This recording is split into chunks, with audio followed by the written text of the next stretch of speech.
eles lutavam mortalmente uns contra os outros. Quem eram, na verdade, os samaritanos? A Bíblia hebraica em 3D e a história como deve ser contada, sem misticismo e sem mitologismo. Vem pra cá!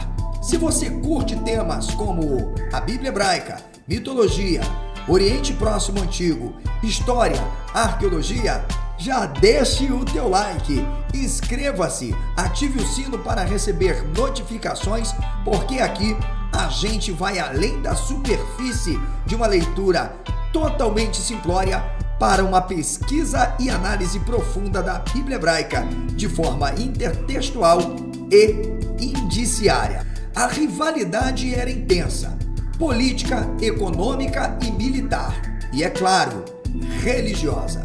E foi aí que a semente do ódio começou a brotar. Afinal, os judeus da aristocracia pós-exílica, que estavam servindo aos impérios dominantes, decidem então colocar em xeque aquele projeto tão sonhado que vinham, na verdade, tentando impor há muito tempo. Colonização e descolonização de Canaã, Filistia, se pode dizer, aquelas regiões que, na verdade, estavam em um berço civilizatório politeísta e agrário. De um lado, o Templo de Jerusalém, agora após o exílio, mais do que erguido. Do outro, o Monte de Gerizim. Dois templos diametralmente opostos, com ressignificações e conceitos absurdamente distintos. Os samaritanos construíram, então, o seu próprio templo, mas no Monte Gerizim. Para eles, ali era o verdadeiro lugar escolhido por Deus. O dito, também Javé, e mais os seus deuses. Enquanto isso, os judeus então tentavam e lutavam para estabelecer uma sociedade monolítica e monoteísta, estabelecendo um único lugar legítimo para adoração. No Evangelho de João, no capítulo 4, no verso 20, o texto diz assim: nossos pais adoraram neste monte, e vós dizeis que é em Jerusalém o lugar onde se deve adorar. Então vemos a rejeição pós-exílio. Veja que, séculos depois, os judeus voltaram do exílio da Babilônia para construir um templo. Lembre-se, construir. Então podemos aqui chegar de forma sucinta e totalmente fundamentada. O conflito entre judeus e samaritanos é um espelho dos muros que ainda existem entre religiões e povos vizinhos ao atual Estado de Israel.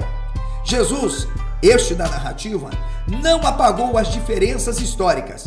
Ele apenas as atravessou com a humanidade e compaixão. Afinal, podemos observar no livro de 2 Reis, capítulo 17, verso 24 a 41, a narrativa que demonstra justamente o povo do norte ali como parte dos assírios. Isto está em 722. Veja a mistura entre os estrangeiros com os israelitas, que nada tinham a ver com os judaítas, criando, na verdade, o próprio sincretismo religioso. Em 2 Reis, capítulo 17, verso 33, diz o texto: temeram ao Senhor, mas também serviam aos seus próprios deuses. Portanto, afinal, por que será que eles eram tão odiados, senão por uma agenda monoteísta? Pela invenção do javismo, eles, na verdade, sofriam perseguição. Veja o que registra Neemias como fonte Esdra, capítulo 4, verso 2. Que fazem estes fracos judeus? Acaso reviverão das cinzas as pedras que foram queimadas? Portanto, vemos o tema central, a origem dos samaritanos e o sincretismo religioso, sua rejeição na construção do templo, a hostilidade e zombaria dos samaritanos em detrimento de um projeto fracassado que houvera sido tentado estabelecer pelos judeus antes do cativeiro. A leitura da mulher samaritana e trazendo um debate sobre qual é o local da adoração, em Gerizim ou em Jerusalém. E o bom samaritano de Lucas, que ao contrário dá um tapa na cara dos tradicionais e ortodoxos judeus que se sentiam a última bolacha do pacote. A narrativa do pós-exílio, ela se constitui com a invenção de um rei chamado Salomão, que se você ler a Bíblia sem analisar as fontes históricas, isto é, as tradições, e eu não quero nem falar aqui de Gédipe, e sim de tradições distintas que traçam o Reino do Norte e o Reino do Sul. Ah, lembrando, isso é só uma invenção, porque na verdade você tem um povo vivendo na capital samaritana e que sempre esteve por ali, como você tem também um povo vivendo em Judá, que na verdade não passam de imigrantes que viviam sem terra, peregrinando e tomando propriedade. Lembrando, é este povo que sai do sul, da região de Midian, para se estabelecer num território e ali firmar o seu grande projeto de poder.